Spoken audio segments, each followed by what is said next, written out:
Imagine reading a story so violently graphic, so like intensely filled with descriptions of shattered chariots and rivers of blood, you know? Oh, yeah. The kind of stuff that actually makes your stomach turn. Exactly. Just mutilated bodies everywhere on a battlefield. In the modern West, we'd probably just categorize that as a horror story. Right, or maybe a really gritty anti-war novel or something. Yeah, but thousands of years ago, ancient Indian scholars looked at that exact same feeling, that profound disgust, and they called it something else entirely. They called it high art, which is just wild to think about. It really is. They literally argued that if a poem didn't make you feel that revulsion deep in your bones, it was, well, fundamentally failing at its job. I mean, it completely upends our modern idea of what literature is even supposed to do. Oh, for sure. We usually think of art as something designed to, make us feel good, or at least entertain us. Right. So the idea that pure disgust or just sheer unadulterated terror could be a highly refined aesthetic goal, it requires a total rewiring of how we interact with stories. And that rewiring is exactly what we are going to do today. If you're listening to this, there's a very good chance you're a student. Maybe a 10th grader in India, right? Yeah, exactly.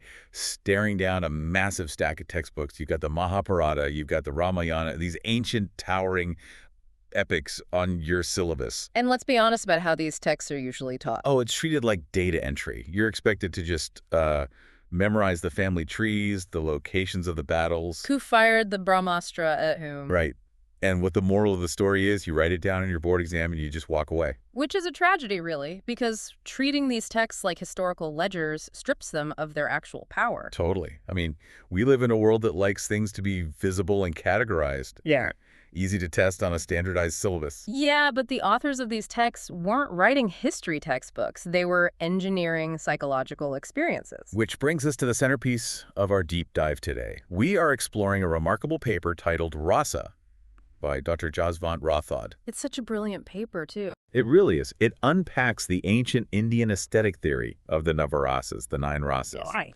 So our mission today is to prove to you that these texts are not dry, dusty historical requirements. Not at all.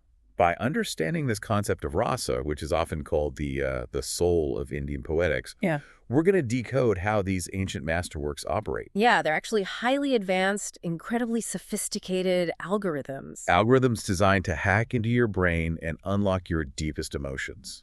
Okay, let's unpack this, because I love that algorithm analogy. I think algorithm is a brilliant way to frame it, honestly. To truly grasp what Dr. Rathod's paper is laying out, you have to picture the backdrop of this conversation. Right, like not as a dusty library of old scrolls. Exactly. Picture it as a laboratory. The early pioneers of Indian poetics, these scholars from thousands of years ago, were essentially mapping out ancient star charts of the human mind. Oh, I love that imagery. They were charting our internal universe with the same precision that astronomers use to map the galaxies. But before we get into the specific algorithms, those 9 emotions, we have to establish what this word rasa actually means. Yeah, because it's a term that gets thrown around casually in music and dance today, right? All the time. But its technical definition in this context is incredibly precise. So if I'm a student sitting with my textbook, I need to know what we're actually talking about. Like, if I stub my toe on a desk, I feel pain. Right. Or if someone hands me a free samosa, I feel joy. Are those feelings, Rasa? No, not at all. And that is the most crucial distinction Dr. Rathod's paper makes right out of the gate. Okay, break that down for me. So a momentary reaction to a real-world event is just an everyday emotion. It's fleeting, it's tied to your personal ego, and it's usually entangled with, like, stress or practical consequences. Right, so if I stub my toe, my pain is a problem I have to solve. I need to get ice, or I'm just mad at the desk. Exactly. Rasa, on the other hand, is defined in the source as a structured mode of aesthetic consciousness. A structured mode of aesthetic consciousness. Okay, that sounds very academic. Translate that for me. Think of it this way. Every human being carries around deep, permanent, dormant emotional states. The text calls these Sthāyibhāvas. Sthāyibhāvas. Yeah, these are the foundational tectonic plates of your psychology. You have a latent capacity for love, for sorrow, for anger, just lying asleep inside you. Okay. When you encounter a piece of everyday life like stubbing your toe, you just get a messy, localized reaction. Right. But when you encounter a brilliant piece of art, that art acts as a catalyst. It reaches down, grabs that dormant Sthāyibhāva, strips away all your personal stress and ego, and universalizes it. So it takes away the messy, real-world part of it. Exactly. When that raw, latent emotion is transformed by art into something you can clearly, safely taste or savor, it becomes a rasa. Okay, so the Sthāyibhāva is like a raw, unpeeled potato sitting in the pantry of my mind. A potato. Okay, I'm with you. It's just potential, right? But the rasa is what happens when a master chef, the poet or the playwright, takes that potato, slices it, spices it, fries it, and serves it to me on a silver platter. I am finally tasting the pure essence of it. That is a phenomenal analogy. Yes, the raw material is already yours. The art just cooks it into a recognizable, structured flavor. Okay, I love that. And Dr. Rathod's paper outlines 9 of these distinct flavors, the Navarasas. Right, the 9 core aesthetic experiences. Let's start with what the paper frames as the foundations of feeling. The emotions we encounter every single day, the ones that make up the bedrock of the human experience. The first, and often considered the most expansive, is Śṛṅgāra rasa. Śṛṅgāra, love, beauty, the erotic. The paper notes that this is rooted in the Sthāyibhāva called rati, which just simply means love or deep affection. Yeah, but this isn't just your standard boy meets girl, they smile, the end trope, is it? Definitely not. The paper breaks it down into a much more complex psychological architecture. It really does. The ancient theorists realized that love is not a monolithic experience. So Śṛṅgāra rasa operates in 2 distinct, deeply contrasting modes. Okay, what's the first one? The first is sayoga, which means union. You might hear it referred to as milan or sanyog. Right, they're coming together. Exactly. This is the joy, the completeness, the sensuousness of being with the beloved. But the second mode is equally, if not more, important. That is vipralamva, which is separation, known as Vīra or Viyog. Union and separation, the 2 sides of the romantic coin. I want to dive into how the texts actually achieve this, because earlier we promised to explain how the algorithm works. Yes, the mechanics of it. For union or sayoga, the paper highlights a very specific example. The great poet Kālidāsa in his epic work, the Kumārasambhava. Oh yes, the Kumārasambhava is an absolute masterclass in evoking sayoga, Śṛṅgāra. It tells the story of the goddess Parvati and her intense penance to win the love of Lord Shiva. But Kālidāsa doesn't just say she loved him very much and then they got together. No, because that would just be giving you the raw potato. Right, that's just a plot summary. That's the Wikipedia page. Exactly. To create the rasa, Kālidāsa uses incredibly delicate, meticulously constructed imagery. Like what kind of imagery? Well, he focuses on the changing of the seasons, the specific blooming of flowers in the Himalayas, the minute physical gestures of Parvati as she undergoes asceticism in the freezing cold and the blazing heat. Oh, wow. So he really sets the scene. He links the internal warmth of her devotion to the external environment.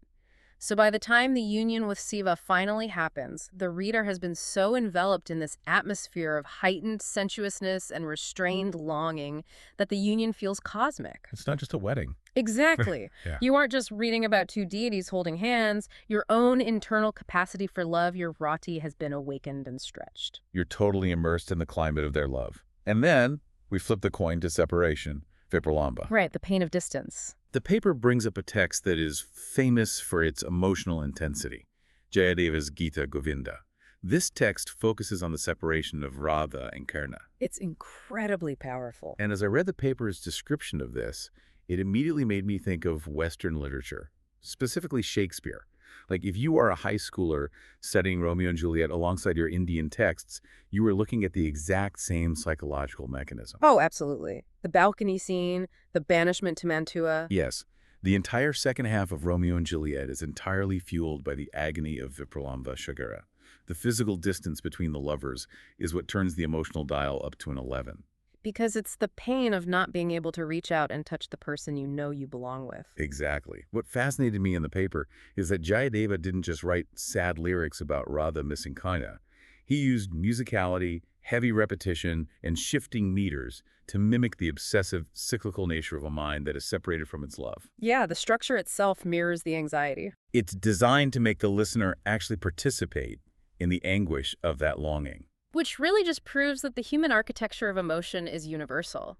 Shakespeare was tapping into the exact same Sthāyibhāva of rati that Jayadeva was. That's a crazy connection. The difference is just that the Indian theorists codified it into a scientific, aesthetic structure centuries earlier. They recognize that the pain of separation is just as aesthetically sweet, if not sweeter, than the joy of union, because it demands more of the imagination. Okay, so we have love and heartbreak covered.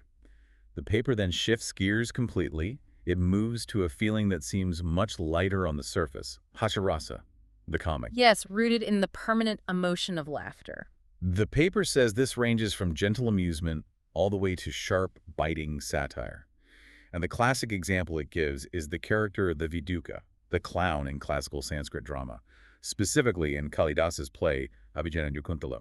The Viduka is such a brilliant literary invention. He's usually the king's companion, a Brahmin who is obsessed with food, he's physically clumsy, and he's constantly interrupting the high-stakes romance with completely mundane, often ridiculous observations. Now here is where I have to pause and push back on behalf of every student who has ever had to analyze a serious piece of literature. Okay, let's hear it. When I am reading a deeply romantic, intense play about a king and a maiden whose destinies are intertwined, the stakes are life and death, right? The emotional atmosphere is thick. Very thick. And then this clown walks in and makes a joke about tripping over a rock because he was dreaming about a bowl of sweets. Doesn't that just completely shatter the dramatic tension? That seems like it would, yeah. Why would an author intentionally ruin their own mood? It feels like someone cracking a joke in the middle of a very serious school assembly. You just want to tell them to read the room. It is a completely fair question, and honestly, it's the exact reaction a lot of modern readers have. We're conditioned to think that tonally, a story should stay in its lane. Right, like a tragedy should be sad the whole way through. A romance should be sweeping the whole way through. Exactly. But the ancient theorists who developed rasa understood human neurobiology in a way that is incredibly prescient. The paper explicitly points out that Hāsya rasa functions not merely as cheap entertainment or a distraction, it is fundamentally a balancing principle. A balancing principle, meaning what exactly? Balancing what against what? Well, think about the capacity of your nervous system. Think about being that 10th grader studying for board exams. If the pressure is just on and on and on without a single break, what happens? You burn out. You go totally numb. The same thing happens in a theater.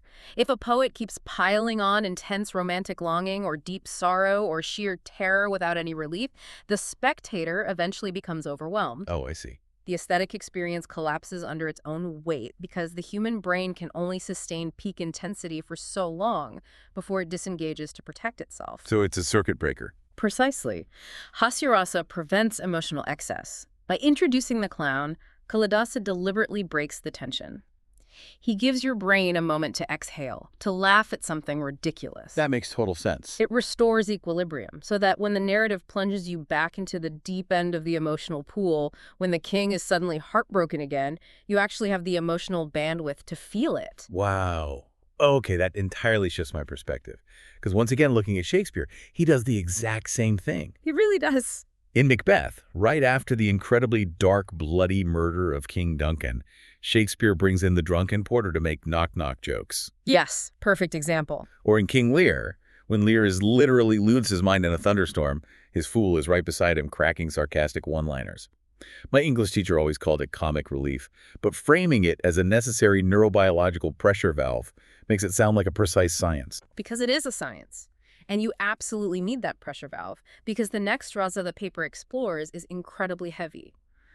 We move from the comic to Karuṇa rasa, the pathetic or the sorrowful. Rooted in the Sthāyibhāva of Joka, which is deep sorrow. The ultimate goal here is to evoke compassion. And the source text points us to two foundational moments in world literature that any Indian student will instantly recognize. Yeah, these are iconic. Let's look at the first one. Valmiki's Rāmāyaṇa, specifically the lament of King Dasharatha upon realizing his son Rama must go into exile. This is one of the most agonizing sequences in the epic. King Dasharatha is utterly broken. Right. He realizes that because of a promise he made in the past, he must send his beloved, righteous son into the dangerous wilderness for 14 years. It's essentially a death sentence for the old king's heart. But what's fascinating here is how the The paper points out that Dasharatha's grief is not presented just as the personal despair of one historical monarch. No, it isn't just King Dasharatha was very sad today. Valmiki uses the poetry to strip away the royal context. Through the rhythm of the verses, the agonizing repetition of his pleas, the physical descriptions of the king collapsing, The poetry transforms this specific historical event into a universal expression of parental anguish. It becomes something everyone can feel. Anyone who has ever feared losing a child or feared losing a loved one finds their own internal shoka vibrating in resonance with the text. Yes. And the second example the paper provides is equally devastating, the death of Kara in the Mahābhārata. Oh, Kara, this one always hits me hard. If you look at it purely logically, Kara is fighting on the side of the Kauravas. He is technically an antagonist. Technically, yes. But his entire life is a tragedy of circumstance. He is abandoned at birth, denied his rightful status, and bound by a tragic, unyielding loyalty to his friend Duryodhana. And when we finally reach his death, when his chariot wheel gets stuck in the mud, when the curses of his past strip him of his divine weapons, when he is utterly isolated and shot down while defenseless, it elicits this massive, profound sympathy from the audience. We just weep for Karan. We absolutely do. And this raises a profound philosophical question that the paper touches upon. Why do we want to experience this? Yeah, because in real life, we run away from sorrow. We avoid shoka at all costs. We don't want to grieve. So why do we voluntarily pick up the Mahābhārata and read a chapter that we know is going to make us cry? That is the million-dollar question for any tragedy. Why pay money for a movie ticket just to sob in the dark? The paper explains that Kālidāsa demonstrates the transformative power of art. When suffering is aestheticized, when it's shaped by meter, rhyme, and universalized characters, it becomes a source of contemplative depth rather than mere distress. Wow.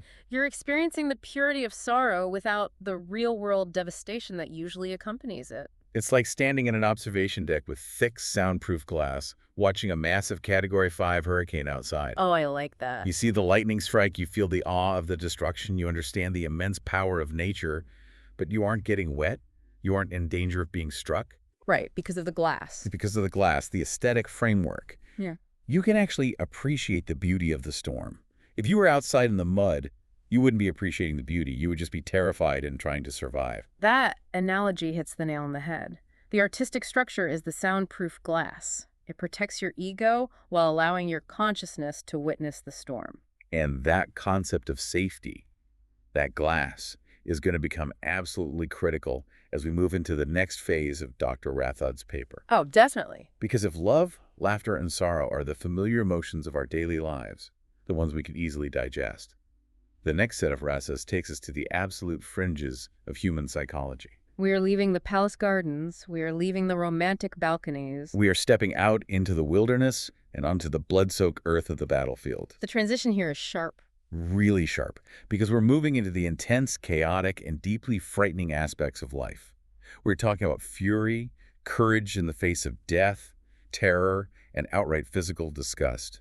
And the question we have to keep in mind as a listener is, how can these horrific experiences possibly be considered art? Right. Let's start with the first of these extreme emotions, Raudra rasa, the furious. Raudra is rooted in the Sthāyibhāva of Krodha, which is anger or wrath, and it finds its ultimate expression in violence, destruction, and a terrifying loss of control. Okay, and when the paper looks for the perfect illustration of this, it points straight to the climax of the Mahābhārata war. If you want to understand Raudra rasa, you look at the rage of Bhima.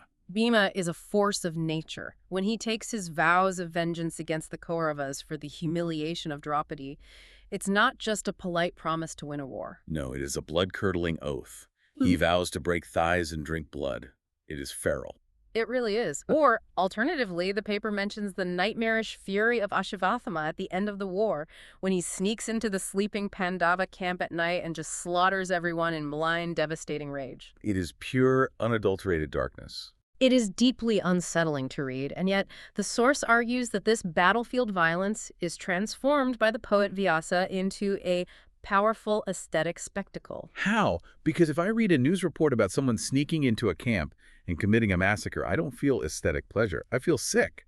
Because the news report is real life. It lacks the soundproof glass. Ah, the glass again. In the epic, Vasa uses the grand rhythmic structure of the poetry to universalize the anger. You aren't just reading about a specific murder, you are encountering the primal concept of Krodha, the destructive capacity that exists within the human species. Okay, I think I get it. Raudra rasa allows the spectator to experience the sheer volcanic force of human anger, to feel the heat of it without being consumed by it, and crucially, without acting upon it in the real world. It is a safe container for our most dangerous impulses. Which provides a really fascinating contrast to the next battlefield emotion. Yeah. Because while Raudra is about losing control to anger, the next one is about maintaining control in the face of impossible odds. Yes, now we are talking about Vīra, the heroic. The paper says this is rooted in utsaha, which translates to enthusiasm, energy, or supreme courage. It celebrates strength, determination, and most importantly, ethical action. And this distinction is paramount. It would be very easy to confuse a warrior in a blind rage with a heroic warrior. They both have swords, they're both fighting. But Indian poetics separates them entirely. Raudra is destructive, ego-driven rage. Vīra is ethical courage. It's almost always associated with dharma, with righteous duty, and moral clarity. So a guy starting a bar brawl because someone insulted his shoes is exhibiting Raudra. A firefighter running into a burning building to save a child is exhibiting Vīra. Exactly. And the ultimate literary illustration provided by Dr. Rathod's paper is the opening of the Bhagavad Gita. Okay, picture the scene. Arjuna, the greatest archer in the world, is sitting in his chariot between two massive armies. He looks across the battlefield and sees his uncles, his teachers, his cousins. Everyone he loves. Yeah, and he is completely paralyzed by a profound moral despair. He drops his bow, the Gandiva, he refuses to fight. He's experiencing a total collapse of utsaha. His energy is gone. Yes. But then, through the philosophical dialogue with Lord Kanna, Arjuna undergoes a transformation. He moves from that crippling despair to a firm, unshakable resolve to do his duty, even though it breaks his heart. That internal pivot, that acceptance of a terrible duty for the sake of cosmic order, exemplifies Vīra. His heroism isn't just about shooting arrows accurately. It is a moral heroism that completely transcends his personal conflict. It makes Vīra not just an aesthetic category, but a deeply ethical one. It is the poetry of resolve. But resolve is hard to maintain when you step into the territory of our next rasa. We are moving into the darker side of the spectrum now, into the shadows. Bhayānaka rasa, the terrible. Rooted in bhaya, or fear, evoking a profound sense of dread. The paper uses the forest scenes in the Rāmāyaṇa to illustrate how this works mechanically.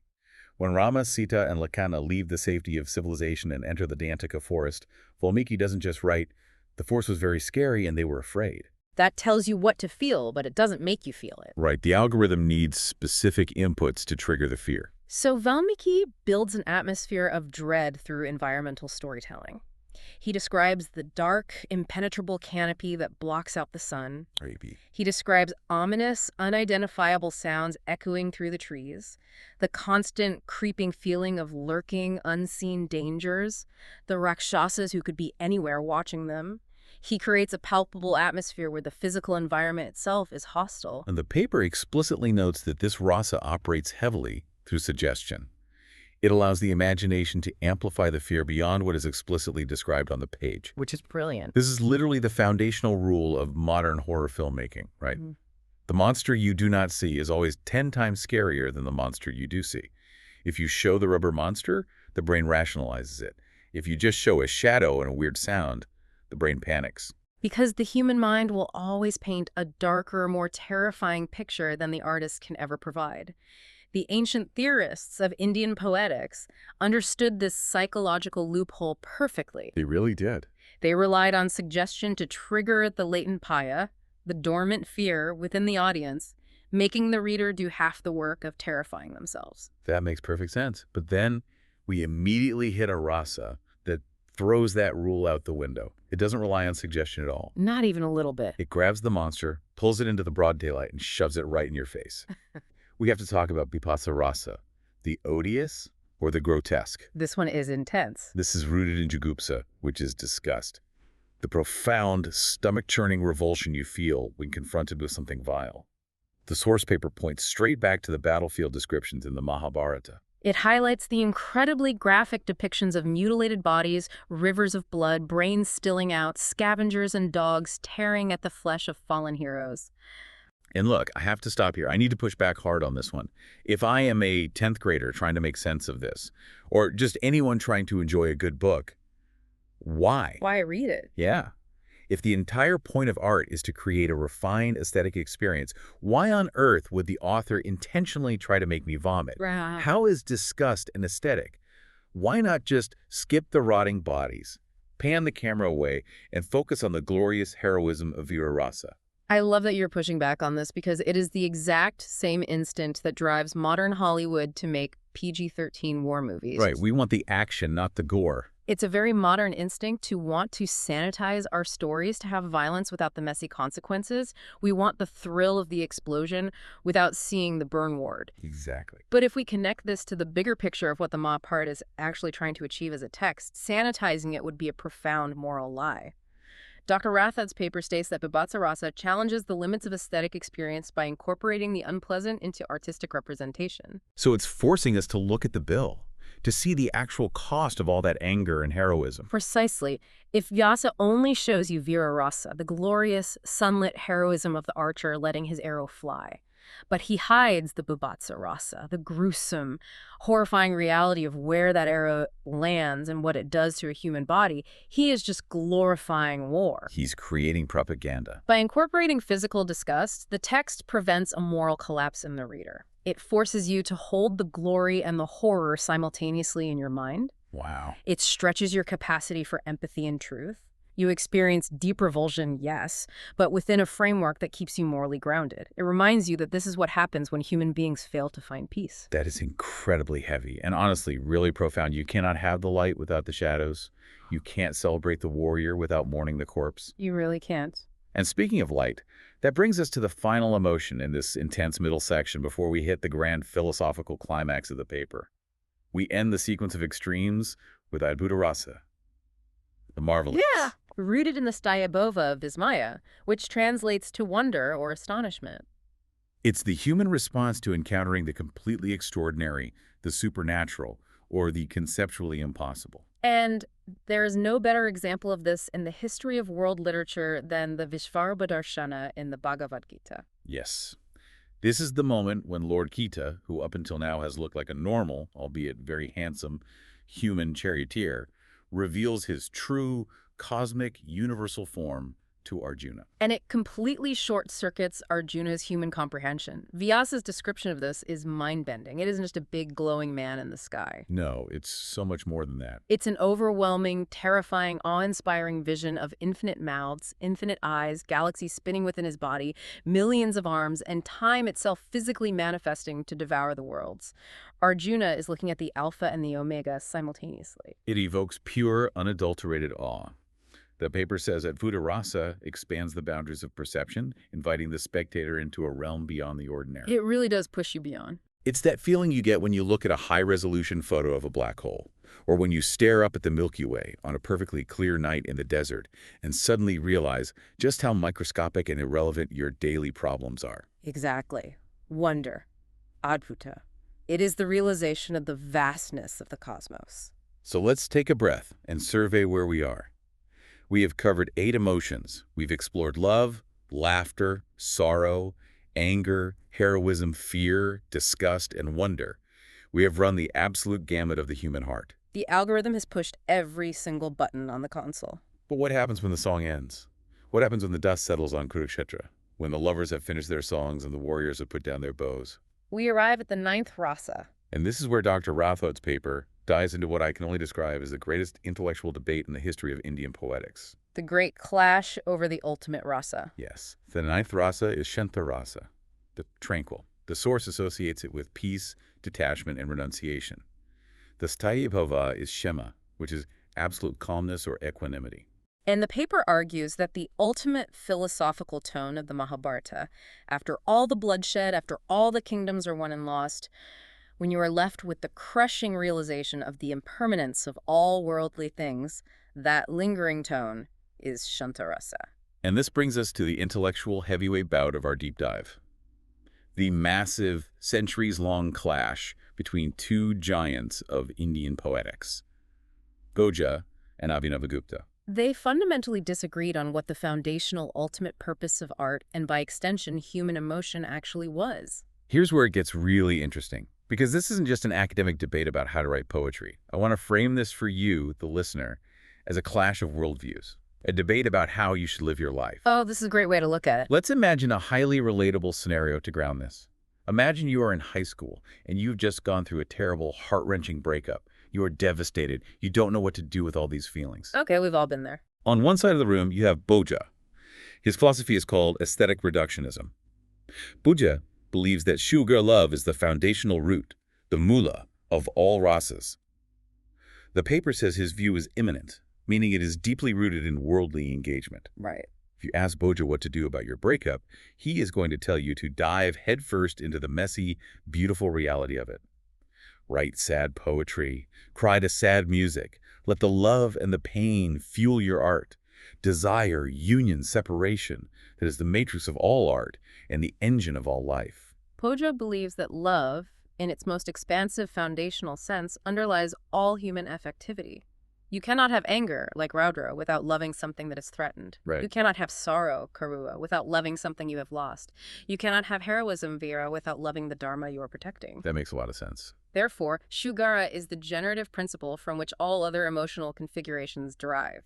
Bhoja foregrounds the primacy of life-affirming affect. It's a philosophy of emotional plenitude. Feel everything. Love is the engine. Dive into the mess. Exactly. But then on the other side of the room, you have Abhinavagupta, and his view stands in stark, absolute contradiction to Bhoja. Okay, what's his take? Well, Abhinavagupta is coming from a distinctly metaphysical and Kashmir Saivite orientation. He was a profound philosopher and devotee of Bhagwan Shiva. He doesn't privilege emotional plenitude. He privileges emotional transcendence. Transcendence. Okay. For Abhinavagupta, Śānta rasa peace, grounded in total detachment, is the ultimate and transcendental rasa. So back to our high school breakup analogy.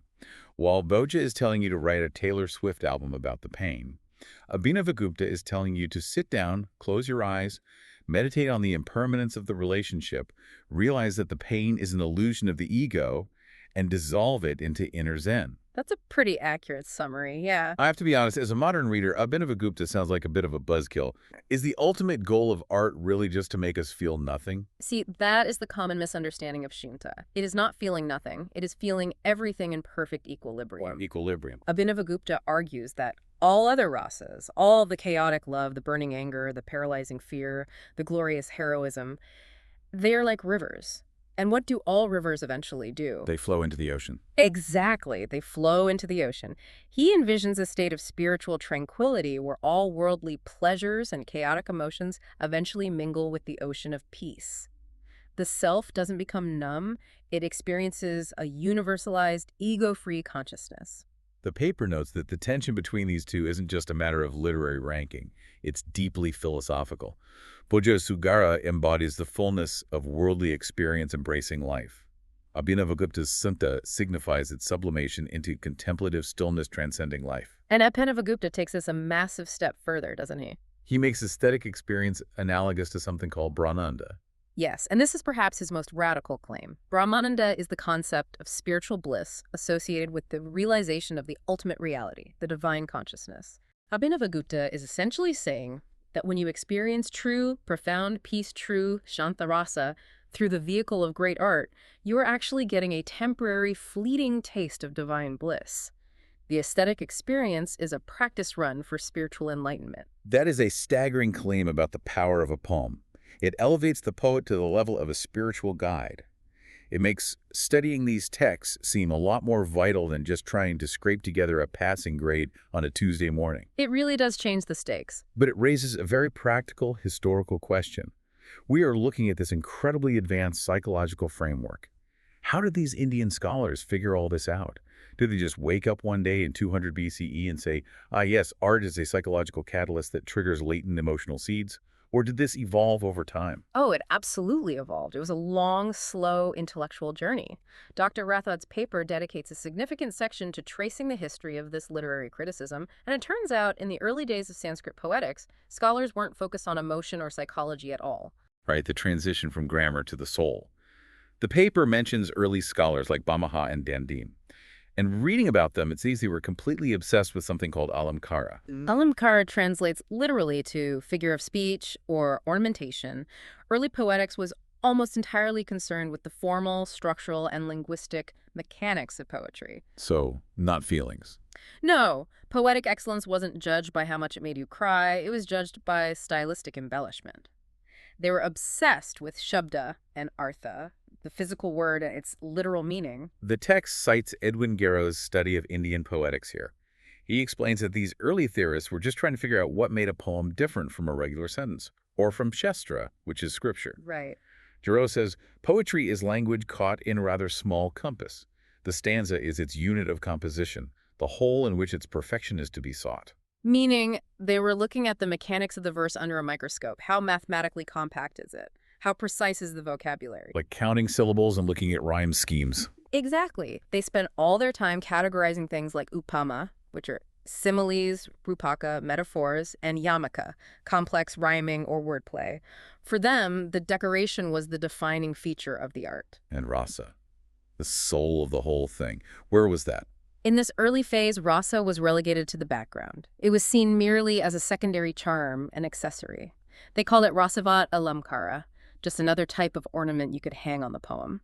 The focus was firmly on how the language was built, not on the psychological impact it had on the reader. Okay, I have an analogy for this transition. Tell me if this tracks. Let's hear it. Looking at early alamkara theory feels like talking to a massive film nerd who was obsessed with the technical specs of a movie. Oh, I know the type. Right. You go see a film, and all they can talk about is the CGI rendering, the specific anamorphic lenses the director used, the lighting rigs, and the color grading. But they completely ignore the plot, the acting, and the fact that the movie made the entire audience sob uncontrollably. They miss the heart of it. Were these early scholars just missing the point entirely? Were they just grammar nerds missing the forest for the trees? It's tempting to look at it that way, and I like the film nerd analogy, but I have to refine it slightly.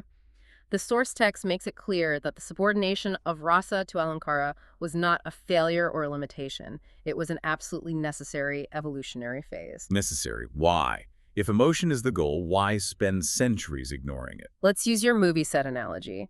You cannot capture the unspoken, heartbreaking tension between two actors if you don't know how to turn on the lighting rig or focus the camera lens. Ah, okay. The early theorists needed to isolate and master the structural mechanics of poetic language first. They had to build the engine. That makes sense. Once that foundation of alamkara was perfected, later theorists could finally ask the deeper question. What happens when we drive this car? What makes this perfectly structured language emotionally powerful? And when did that shift happen?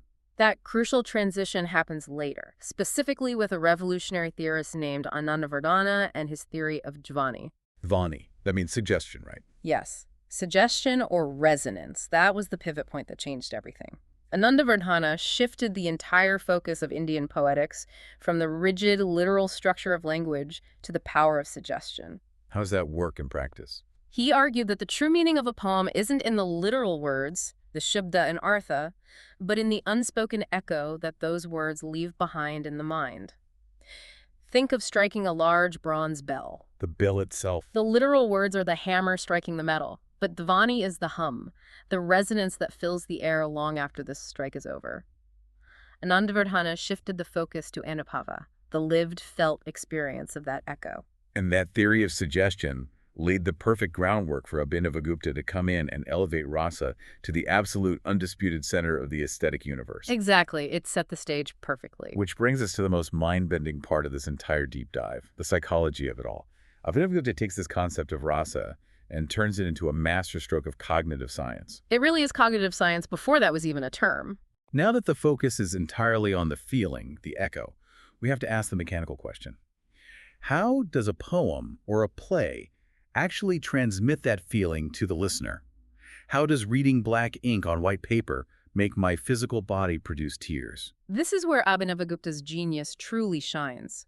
His landmark commentary, the Abhinavabharati, introduces psychological concepts that were frankly hundreds of years ahead of modern Western psychological theory. Let's get into the mechanics. The first key concept he uses to explain this transmission is sadharancha.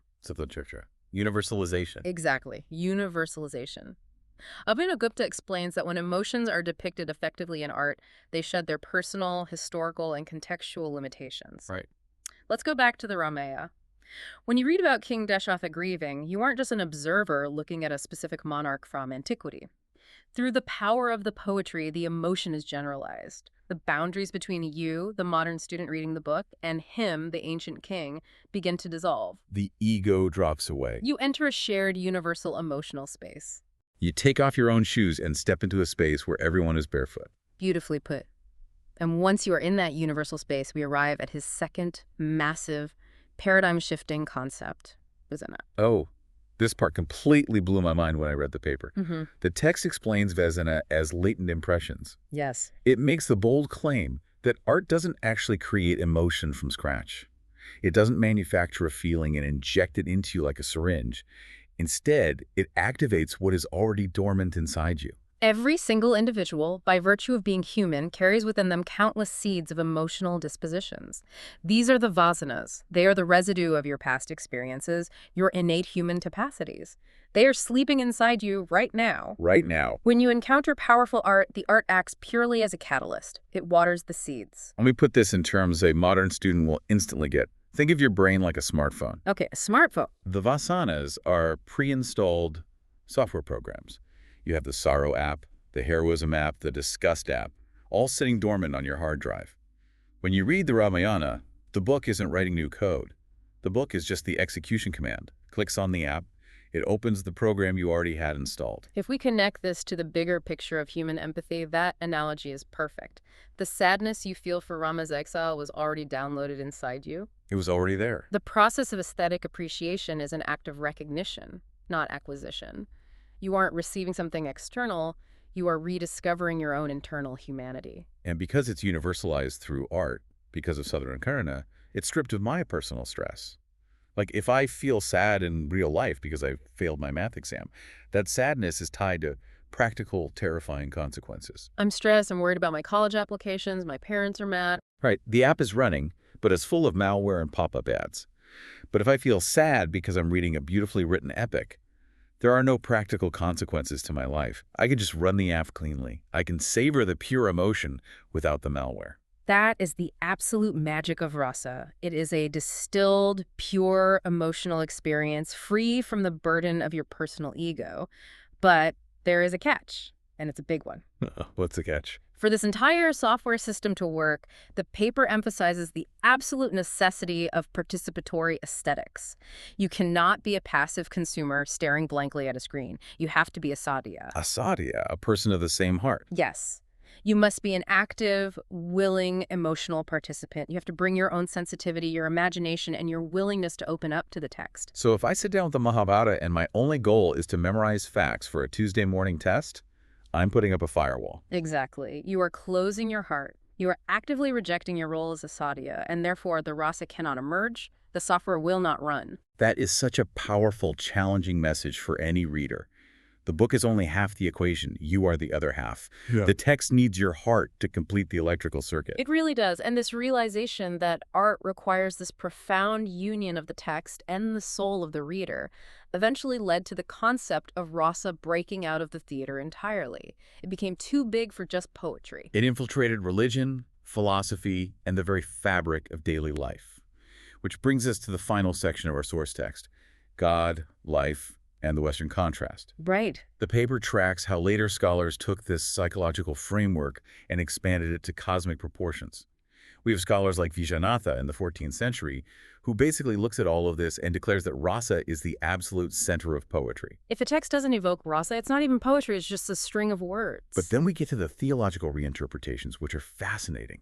The line between reading a poem and praying to God completely blurs. Particularly in the Vaikava tradition, with brilliant thinkers like Rupa Goswami in the 16th century. He took Śṛṅgāra rasa, which, remember, is romantic worldly love, and he transformed it entirely. He elevated it into Bhakti-rasa, devotional love. So the romantic longing between Radha and Krishna isn't just a poetic metaphor for human relationships anymore. It becomes the ultimate theological paradigm. Right. Rupa Goswami argued that the highest, purest form of devotion to the divine can only be understood through the language of aesthetic romantic longing. The intense desire for union, the agony of separation, these aren't just human feelings. They are the exact blueprint for how the soul relates to God. That is just incredible. The boundaries between art and religion dissolve. Engaging with art, becoming a sadhya, and relishing rasa becomes an actual mode of engaging with the divine. The universe itself is viewed as a massive cosmic drama, and we are all participating in it. It's incredible how flexible and durable this theory is. It started as a way to understand why a play makes us cry, and it evolved into a roadmap for spiritual salvation. It's quite a journey. But I want to zoom out for a second, because the paper ends by doing something very illuminating. It contrasts this entire internal psychological Indian framework with Western classical theory. Yes, looking at the East versus West divide crystallizes everything we've talked about today. The source notes that Western classical aesthetic theory, particularly stemming from Greek thinkers like Aristotle, focuses heavily on a concept called mimesis. Mimesis. Imitation or representation. Exactly. In the West, literature has historically been judged on how faithfully or effectively it imitates reality. It has a very external focus. Like, does this painting look exactly like the bowl of fruit? Does this play accurately represent the political dynamics of a royal court? It's about the object. But Indian poetics, it doesn't care as much about imitating reality. It cares about experience. That is the core defining distinction. Indian poetics asks, what does this art enable us to feel and realize internally? It shifts the center of gravity away from the external world and places it squarely in the perceiver's internal consciousness. The paper points out that Indian poetics is essentially a philosophy of literary experience. It treats poetry not as a dead object of study, but as a living medium through which human consciousness engages with itself. So let's bring it all the way back to the beginning. What does this all mean for you, the listener? If you are that student sitting in India, prepping for your board exams, staring down thousands of pages of ancient texts, The Western analytical mind might approach the text and ask, did the Kurukshetra war really happen exactly like this? Are these chariot formations historically accurate? What year was this written? but the Indian poetic mind asks an entirely different set of questions. It asks, did this story wake up your soul? Did it activate the vasanas sleeping inside you? Did you allow yourself to experience the Vīra, the Karuṇa, the Śānta? It is the difference between reading a menu and eating the meal. Rasa is the soul of poetry because it bridges human cognition with spiritual transcendence. It proves unequivocally that these ancient texts were never meant to be dry history. They were designed as complex psychological keys meant to unlock your inner world. That is brilliantly put. Let's recap this incredible journey we've been on. We started by mapping the foundational flavors of human emotion, the Nine Rasas. We explored the complex architecture of love through Śṛṅgāra, recognizing both the joy of union and the agony of separation. We discovered that laughter, Hāsya, isn't just a joke, it's a vital neurobiological pressure valve. We looked at how sorrow, Karuṇa, universalizes grief and creates contemplative depth through the safety of aesthetic distance. Then we waded into the intense, dangerous extremes of human experience. We differentiated the terrifying, destructive rage of Raudra from the moral, ethical courage of Vīra. We analyzed how Bhayānaka leverages suggestion to create dread, how Bībhatsa forces us to confront disgust to prevent moral collapse, and how Adbhuta triggers our cosmic sense of wonder. We navigated the epic philosophical clash of the titans. Bhoja, who championed the worldly, messy connection of love as the root of all things, versus Abhinavagupta, who argued for the ultimate spiritual transcendence of peace, Shanta-rasa. We track the evolution of this thought from an early obsession with grammar and structural ornamentation alamkara to the profound realization of suggestion vani and latent emotional seeds of asana. And finally, we saw how this theory blurred the lines between aesthetics and theology, creating a uniquely Indian framework of experiential literature that asks not, is it accurate, but is it felt? It's a massive amount of information to take in, but frankly, it is incredibly empowering. It really is. So here's our call to action for you, the listener. The next time you open the Mahābhārata or the Rāmāyaṇa or even a Shakespeare play or modern novel for that matter, change your approach. Don't just read it for the plot points. Don't just read it to pass the exam. Actively look for the rasa. Boot up the software. Become a true saraya, a person of the same heart. Let the text act as a mirror to your own internal cosmos. That is a wonderful, practical way to approach literature. But, looking at everything we've discussed today about universalization and the ego, it raises one final, very provocative thought. Ooh, I love a good lingering thought. Lay it on us. If the theory of rasa teaches us that art allows us to experience extreme, chaotic emotions, like the fury of Raudra or the devastating sorrow of Karuṇa safely, without real-world consequences, simply by universalizing them and stripping them of our personal ego, could we apply that exact same Sahadaya mindset to our own lives? Wait, are you saying we should treat our own lives like a play? Think about it. The next time you experience overwhelming anger or devastating sadness or crippling fear in your actual reality, what if you didn't immediately view it as your permanent identity? What if you didn't let the ego convince you that the world is ending? Oh, wow. What if, in that moment of crisis, you stepped back and viewed the emotion simply as a temporary universal rasa passing through the stage of your consciousness? Could this ancient aesthetic theory of poetry actually be the ultimate cheat code for surviving the drama of real life? That is something to seriously mull over. If we are all just experiencing different rasas on the grand stage of life, maybe we don't have to get so hopelessly lost in the plot. We'll leave you with that thought. Keep exploring, keep questioning, and keep diving deep.